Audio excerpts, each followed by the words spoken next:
ಪುಟಾಣಿಗಳೇ hi, ಅಲ್ಲವರೇ ನಮಸ್ಕಾರ. ಇವತ್ತು ಒಂದು ಕಾಡಿಗೆ ಸಂಬಂಧಪಟ್ಟಂತೆ ಕತೆ ಹೇಳೋಣ. ತಾವೆಲ್ಲರ ನನ್ನ ಕತೆಗೆ ಲೈಕು ಕಮೆಂಟು ಕೊಡಿ, ಸಬ್ಸ್ಕ್ರೈಬ್ನು ಆಗೋರು ಹಾಗೆ. ಶುರು ಮಾಡೋಣ. ಒಂದು ದಟ್ಟವಾದ ಅರಣ್ಯ ಕಾಡಿನಲ್ಲಿ ಒಂದು ಮೇಕೆ ಮತ್ತು ಮೊಲ ಎರಡು ಪ್ರಾಣ ಸ್ನೇಹಿತರು. ಅದು ಒಂದನ್ನು ಬಿಟ್ಟು ಒಂದು ಇರ್ತಿರಲಿಲ್ಲ, ಯಾವಾಗಲೂ ಜೊತೆಲಾಗೆ ಇರ್ತಿದ್ರು. ಒಂದು ದಿನ ಕಾಡಿಗೆ ಬೇವು ಮೇಯಕ್ಕೆ ಹೋಗ್ಬಿಟ್ಟಮ್ಮ ಹಾಗೇನೆ ನದಿ ತೀರಕ್ಕೆ ನೀರು ಕುಡಿಯೋಕ್ಕೆ ಹೋಗ್ತಾ ಇದೆ. ಎರಡು ನೀರು ಕುಡಿತಾ ಇರಬೇಕಾದ್ರೆ ಅಲ್ಲಿ ಒಂದು ತೋಳ ಮೇಕೆನೋ ಮೊಲನ ನೋಡ್ಬಿಟ್ಟು ಭಾಳ ಖುಷಿಯಾಯಿತು. ಇದನ್ನು ಏನಾರು ಮಾಡಿ ಹೊಡೆದಾಕ್ಬೇಕು ಅಂಥೇಳಿ ಐಡಿಯಾ ಮಾಡ್ಕೋತಾ ಇದೆ. ಇದು ಮೇಕೆಗೆ ಗೊತ್ತಾಗ್ತಾ ಇಲ್ಲ, ಮುಗ್ಧ ಸ್ವಭಾವದ ಮೇಕೆ. ಆಗ ಈ ಮೇಕೆ ನನ್ನ ಹತ್ರಕ್ಕೆ ಬರ್ಬೇಕಾದ್ರೆ ಏನು ಮಾಡಬೇಕು ಅಂತೇಳಿ ಕುತಂತ್ರ ಮಾಡ್ಕೊಂಡು ಜೋರಾಗಿ ಕೂಗ್ಬಿಟ್ಟು ಬಾಯಿ ಬಡ್ಕೊಂಡು ಅಳ್ತಾ ಕೂತಿದೆ. ಆವಾಗ ಮೇಕೆ ಮತ್ತು ಮೊಲ ಎರಡಕ್ಕೂ ಗಾಬರಿ ಆಯ್ತವೆ. ಗಾಬರಿ ಆಗ್ಬಿಟ್ಟು ಏನೋ ಆಪತ್ತು ಬಲಿದೆ, ತೋಳ ಬಾಯಿ ಬಿಡ್ಕೋತಾ ಇದೆ ಅಂದ್ಬಿಟ್ಟು ಹೇಳಿ ಆ ತತ್ವದಲ್ಲಿ ನೀರು ಕುಡ್ಕೊಂಡು ಯಾಕೆ ತೋಳ್ರಾಯ ಅರ್ಸ್ಕೊಂಡೆ ಅಂತ ಕೇಳ್ತವೆ. ಆಗ ತೋಳ ಅನ್ನತ್ತ, ನಮ್ಮ ತಾಯಿನ ಸಿಂಹರಾಜ ಕೊಂದುಬಿಟ್ಟು ತಿಂದಾಕ್ಬಿಟ್ಟ, ನಾನು ತಬ್ಲೆ ಹೋಗಿದ್ದೀನಿ, ನನಗೆ ಜೊತೆಯಾಗವರು ಯಾರೂ ಇಲ್ಲ, ನನ್ನ ಅಣ್ಣ ತಮ್ಮ ಯಾರೂ ಇಲ್ಲ, ನಾನು ಒಂಟಿ, ನನಗೆ ತುಂಬ ಬೇಜಾರಾಯ್ತಾ ಇದೆ ಅಂದ್ಬಿಟ್ಟು ಗಳು ಅಂತ ಅಳ್ತಾ ಇದೆ. ಅದಕ್ಕೆ ಮೇಕೆ, ಯಾಕೆ ಬಡಿ ನಿಂತ್ಕೋತೀಯ, ತಾಯಿ ಇಲ್ಲದೆ ಬದುಕು ಏನು ಅಂತ ನನಗೆ ಗೊತ್ತು, ಹಾಗಾಗಿ ನೀನು ಯೋಚನೆ ಮಾಡಬೇಡ, ಗೆಳೆಯರಾಗಿ ನಾವು ನಿನ್ನ ಜೊತೆ ಆಟ ಪಾಠ ಆಡ್ಕೊಂಡು ಇರೋಣ, ನಾವೆಲ್ಲ ಒಗ್ಗಟ್ಟಿಂದ ಇರೋಣ, ಏನು ಯೋಚನೆ ಮಾಡಬೇಡ ಅಂತ ಮೇಕೆ ಹೇಳುತ್ತೆ. ಅದಕ್ಕೆ ಮೊಲ ಹೇಳುತ್ತೆ, ಮೇಕೆರೆ ಏನು ಹೇಳ್ತಾಯಿದ್ದೀನಿ ನೀನು, ಅಪರಿಚಿತನ ಪರಿಚಯ ಮಾಡ್ಕೋಬಾರ್ದು, ಇಷ್ಟಕ್ಕೂ ತೋಳ ಪ್ರಾಣಿ ಪ್ರಿಯ, ಅದು ಯಾವುದೇ ಟೈಮ್ಲಾದರೂ ನಮಗೆ ತೊಂದರೆ ಕೊಟ್ಟುಬಿಡ್ತದೆ, ಹಾಗಾಗಿ ಪರಿಚಯ ಮಾಡ್ಕೋಬೇಡ ಅಂತ ಮೊಲ ಮೇಕೆ ಹೇಳುತ್ತೆ. ಅದಕ್ಕೆ ಮೇಕೆ ಹೇಳುತ್ತೆ, ಯಾಕೆ ಮೊಲರಾಯ, ಯಾಕೆ ಬೇಜಾರು ಮಾಡಿಕೊಂಡೆ, ತಾಯಿಲ್ದಿದ್ದ ಸ್ವಭಾವ ನನಗೆ ಗೊತ್ತು, ಭಾಳ ಹಿಂಸೆ ಜೀವನ, ಹಾಗಾಗಿ ನಾವೆಲ್ಲ ಸ್ನೇಹಿತರಾಗಿ ಆಟ ಪಾಠ ಆಡ್ಕೊಂಡಿದ್ರೆ ಭಾಳ ಮಜಾ ಮಾಡ್ಬೋದು, ನೀನ್ಯಾಕೆಲ್ಲಕ್ಕೋ ಬಾಯಿನ ಅಡ್ಡಡ್ಡ ಹಾಕ್ತೀಯ, ಹಂಗೆಲ್ಲ ಮಾತನಾಡಬಾರ್ದು, ಇಷ್ಟಕ್ಕೂ ನಾನು ಫ್ರೆಂಡ್ಶಿಪ್ ತಗೊಂಡ್ರೆ ನಿನಗೇನು ಕಷ್ಟ ಅಂದ್ಬಿಟ್ಟು ಹೇಳಿ ಮೇಕೆ ಹೇಳುತ್ತೆ. ನನಗೆ ಖಂಡಿತ ಇಷ್ಟ ಇಲ್ಲ, ಈ ತೋಳುಗಳ ಬುದ್ಧಿನ ಕೆಲವು ಟೈಮ್ ನೋಡ್ಬಿಟ್ಟು ತೋರಿಸ್ಬಿಡ್ತವೆ, ಹಾಗಾಗಿ ಈ ತೋಳು ಸವಸ ನಮಗೆ ಬೇಕಾಗಿಲ್ಲ ಅಂಥೇಳಿ ಮೊಲ ಹೇಳ್ತದೆ.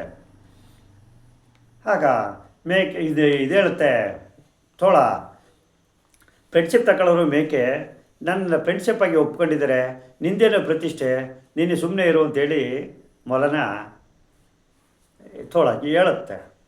ಅದಕ್ಕೆ ನಿಮ್ಮ ಒಂದು ಫ್ರೆಂಡ್ಶಿಪ್ ನನಗೆ ಇಷ್ಟ ಆಗಲ್ಲ, ನನ್ನ ಇಷ್ಟ ಅಂತ ಇದ್ದಿದ್ದರೆ ಇರು, ಇಲ್ಲೇ ಇರಿ, ನಾನು ಫ್ರೆಂಡ್ಶಿಪ್ನ ತುಂಡಾಕ್ಬಿಡ್ತೀನಿ, ನೀ ಏನಾದ್ರು ಮಾಡ್ಕೊಂಡು ಹೋಗು ಅಂದ್ಬಿಟ್ಟು ಹೇಳಿ ಮೊಲ ಬೇಜಾರು ಮಾಡ್ಕೊಂಡು ತನ್ನ ಗೂಡು ಬಂದು ಸೇರಿಕೊಳ್ಳುತ್ತೆ. ಈ ತೋಳನು ಅದೇ ಬೇಕಾಯಿತು. ತೋಳನ ಎಷ್ಟು ಬೇಗ ಮೊಲನ ಎಷ್ಟು ಬೇಗ ಆಚೆ ಕಳಗಿಸಿದ್ರೆ ಸಾಕು, ಈ ಮೇಕೆನ ತಿಂದಾಕ್ಬಿಡ್ಬೇಕು ಅಂತ ಕಾಯ್ತಾಯಿತು. ಆಗ ಮೇಕೆ ಹೇಳುತ್ತೆ, ನನ್ನ ಫ್ರೆಂಡು ಹೊಂಟೋದ, ನಾನು ಬರ್ತೀನಿ, ನಾಳೆ ಸಿಗೋಣ ಅಂತ ಹೇಳ್ಬಿಟ್ಟಮ್ಮ ತಾನು ಮೇಕೆ ತನ್ನ ಮನೆಗೆ ಬಂದು ಸೇರಿಕೊಳ್ಳುತ್ತೆ.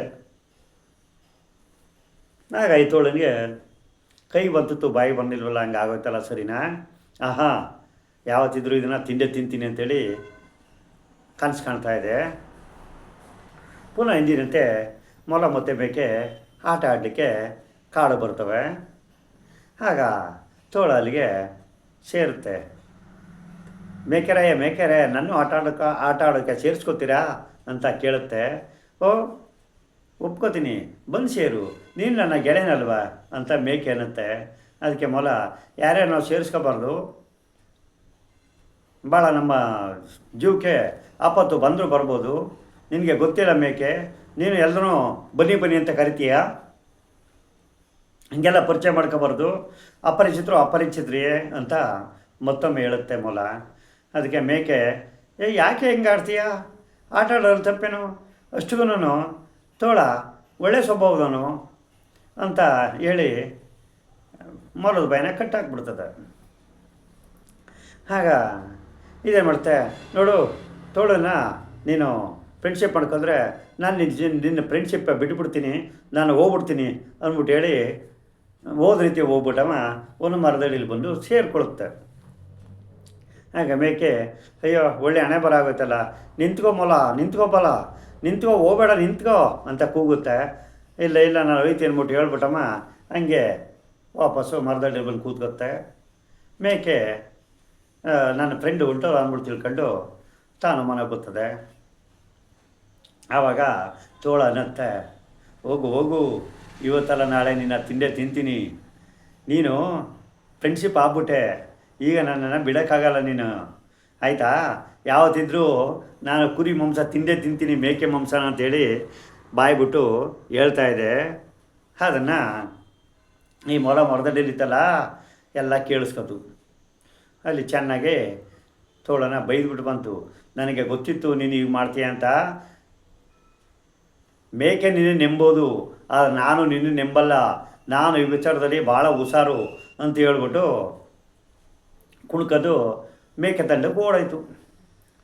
ಆಗ ಮೊಲ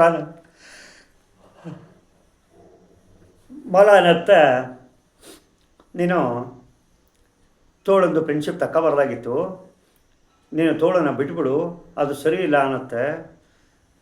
ಮೇಕೆ ಅನ್ನತ್ತೆ, ನೀನು ಯಾಕೆ ಹಿಂಗೆ ಆಡ್ತೀಯ ಅಂತ ನನಗೆ ಅರ್ಥ ಆಯ್ತಾ ಇಲ್ಲ, ಇಷ್ಟುಗೂ ತೋಳ ಏನೂ ಇಲ್ಲ, ತೋಳ ಎಲ್ಲ ತೋಳಗಳು ಕೆಟ್ಟವಿಯೇ, ಆದರೆ ಕೆಲವು ತೋಳಗಳು ಒಳ್ಳೆಯವು ಇರ್ತವೆ, ಆ ಪೈಕಿ ನನ್ನ ಸ್ನೇಹಿತನ ಒಬ್ಬನು, ನೀನು ಟೆನ್ಷನ್ ತಗೋಬೇಡ, ಕೂಲಾಗಿರು ಅಂತ ಹೇಳುತ್ತೆ.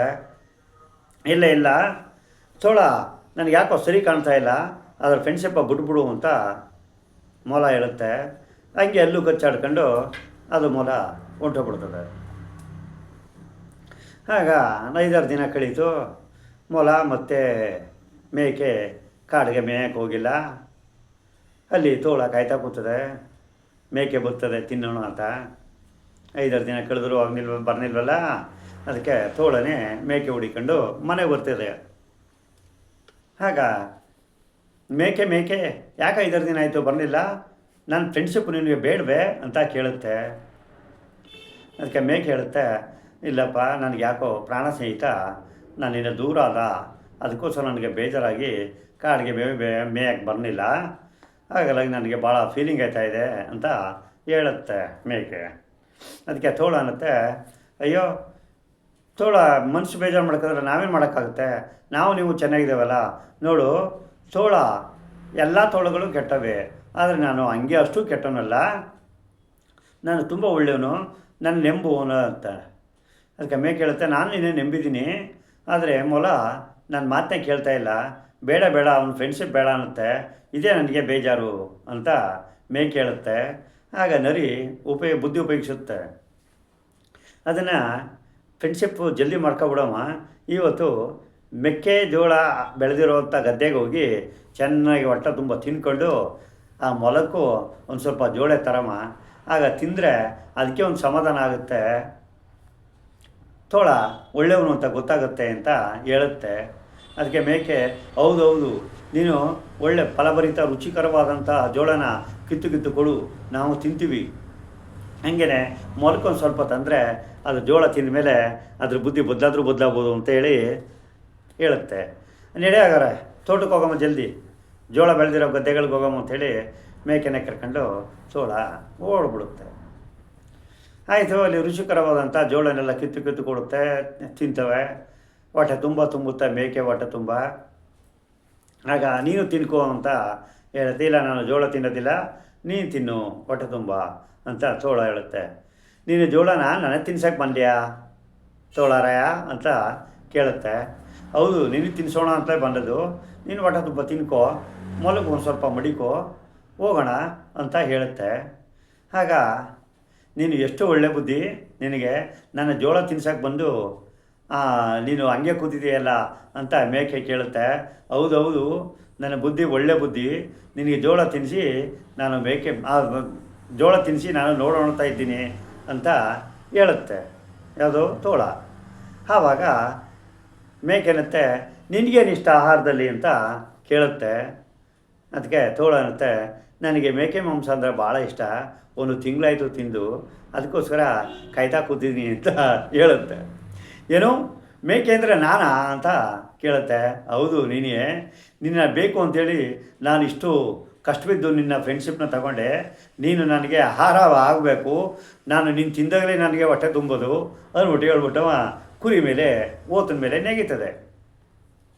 ಆಗ ಮೇಕೆ ಬಾಯಿ ಬಡ್ಕೊಳ್ಳುತ್ತೆ, ಕಾಪಾಡಿ ಕಾಪಾಡಿ, ಯಾರೂ ಇಲ್ವ ನಾನು ಕಾಪಾಡೋರು, ಕಾಪಾಡಿ ಕಾಪಾಡಿ ಮೊಲರಾಯ ಕಾಪಾಡಿ ಅಂತ ಬಾಯಿ ಬಡ್ಕೊತಾ ಇದೆ. ಈ ಮೇಕೆ ಯಾವಾಗ ಗದ್ದೆ ಬಂತು ಜೋಳ ತಿನ್ನೋಕ, ಆವಾಗಲೇ ಇವು ಒಂದು ಸ್ವಲ್ಪ ಬುದ್ಧಿ ಕಲ್ತ್ಕೊಂಡು ತೋಳ ಮೇಕೆ ಕರ್ಕೊಂಡು ಹೋಗ್ಬಿಟ್ಟಿದೆ ಅಂತ ತಿಳ್ಕೊಂಡು ಇದು ಸಿಂಹ, ಒಂಟೆ, ಚಿರತೆ ಎಲ್ಲ ಮೃಗ ಪ್ರಾಣಿಗಳಿಗೆಲ್ಲಕ್ಕೂ ಹೇಳ್ಬಿಟ್ಟಿದೆ, ಕಾಪಾಡಿ ನನ್ನ ಸ್ನೇಹಿತನ ಅಂತ ಹೇಳಿದೆ. ಇದು ಕಾಪಾಡಿ ಕಾಪಾಡಿ ಅನ್ನೋ ಸೌಂಡನ್ನು ಯಾವಾಗ ಕೂಗ್ತು, ಮೊಲ ಹೋಗಿ ಎಲ್ಲನೂ ಕರ್ಕೊಂಡು ಬಂದ್ಬಿಡ್ತು. ಆಗ ಸಿಂಹ ಹೇಳುತ್ತೆ, ಏಯ್ ತೋಳ, ಮೊದಲು ಮೇಕೆನ ಬಿಡು, ಏನಾದರೂ ಏಟು ಬಾಟು ಮಾಡಿದೆ ನಿನ್ನೇನು ಬಿಡೋದಿಲ್ಲ, ಮೊದಲು ಮೇಕೆ ಬಿಡು ಅನ್ನುತ್ತೆ. ಅದರಂತೆ ಹುಲಿನೂ ಆಗನತ್ತೆ, ನಮ್ಮ ಕಾಡಿನಲ್ಲಿ ನಿಯಮ ಉಲ್ಲಂಘನೆ ಮಾಡೋಂಗಿಲ್ಲ, ಮೊದಲು ಮೇಕೆ ಬಿಟ್ಬಿಟ್ಟು ಆಮೇಲೆ ಮಾತನಾಡು ನೀನು ಅಂತ ಅದು ಹೇಳುತ್ತೆ. ಎಲ್ಲ ಪ್ರಾಣಿಗಳು, ಏಯ್ ತೋಳ, ಮೇಕೆನ ಬಿಟ್ಟು ಮಾತನಾಡು ಮೊದಲು, ಅದಕ್ಕೇನಾದ್ರು ಸಾಗಿಸ್ತಾರೆ, ನಾನು ಸುಮ್ಮನಾಗಲ್ಲ ಅಂಥೇಳಿ ಹೇಳ್ತವೆ. ಅಷ್ಟೊತ್ತಿಗೆ ತೋಳ ಬುದ್ಧಿ ಕಲಿತ್ಬಿಡ್ತು, ಓಹೋ ಈ ಮೇಕೆನ ನಾನು ತಿಂದುಬಿಟ್ರೆ ಇವೆಲ್ಲ ಸೇರ್ಕೊಂಡು ನಾನು ತಿಂದಾಕ್ಬಿಡ್ತಾವೆ ಅಂಥೇಳಿ ಮೇಕೆನ ಬಿಟ್ಬಿಟ್ಟು ತೋಳ ಹಾರಿಬಿಡ್ತದೆ. ಆಗ ಮೇಕೆ ಹೇಳುತ್ತೆ, ನನ್ನ ಪ್ರಾಣ ಉಳಿಸಿದ್ರಿ, ಧನ್ಯವಾದಗಳು ಸಿಂಹರಾಜ ಅಂತ ಸಿಂಹರಾಜನಿಗೆ ಹೇಳುತ್ತೆ. ಅದಕ್ಕೆ ಸಿಂಹ ಹೇಳುತ್ತೆ, ನೀನು ಥ್ಯಾಂಕ್ಸ್ ಹೇಳಬೇಕು ನನಗೆಲ್ಲ, ನಿನ್ನ ಪ್ರಾಣ ಸ್ನೇಹಿತ ಮೊಲ ಅದು ಬಂದು ನಮ್ಮನ್ನು ಕರೀದಿದ್ದರೆ ನಾವು ಬರ್ತಿರಲಿಲ್ಲ, ನಿನ್ನ ಇಷ್ಟೊತ್ತಿಗೆ ತಿಂದಾಕ್ಬಿಡೋದು ಅಂತ ಸಿಂಹರಾಜ, ಹುಲಿ ಇವೆಲ್ಲ ಹೇಳ್ತವೆ. ಆಗ ಗೊತ್ತಿಲ್ಲದೆ ತಪ್ಪು ಮಾಡಿಬಿಟ್ಟು ಮೊಲರಾಯ, ಬೇಜಾರು ಮಾಡ್ಕೋಬೇಡ, ನನ್ನನ್ನು ಕ್ಷಮಿಸು, ನಾನು ಇಂಥ ಕೆಲಸ ಮಾಡೋದಿಲ್ಲ, ನಾವೆಲ್ಲ ಒಳ್ಳೆಯ ಸ್ನೇಹಿತರಾಗಿ ಕಾಡಿನಲ್ಲಿ ಬದುಕೋಣ ಅಂಥೇಳಿ ಒಪ್ಕೊಳ್ಳುತ್ತೆ. ಅದರಂತೆ ಎಲ್ಲ ಪ್ರಾಣಿಗಳು ನೆಮ್ಮದಿನ ಜೀವನ ಮಾಡ್ತಾಯಿದ್ದಾವೆ. ಈ ಕಥೆನ ನಿಮಗೇನು ತಿಳಿತು ಅಂತಂದರೆ, ಸಡನ್ನಾಗಿ ಯಾರು ಫ್ರೆಂಡ್ಶಿಪ್ನ ಮಾಡ್ಕೋಬಾರ್ದು. ದುಷ್ಟು ಅಂತ ಗೊತ್ತಾದ ಮೇಲೆ ಅವ್ರ ಬುದ್ಧಿ ಬದಲಿಸೋಕ್ಕಾಗಲ್ಲ, ಯಾವುದಾದ್ರು ಥರದಲ್ಲಿ ಏಟು ಹೊಡೆದೇ ಅನ್ನೋದು ಈ ಕಥೆಯ ಸಾರಾಂಶ ಆಗಿದೆ. ಮತ್ತೆ ಸಿಗೋಣ. ನಮಸ್ಕಾರ, ಬಾಯ್.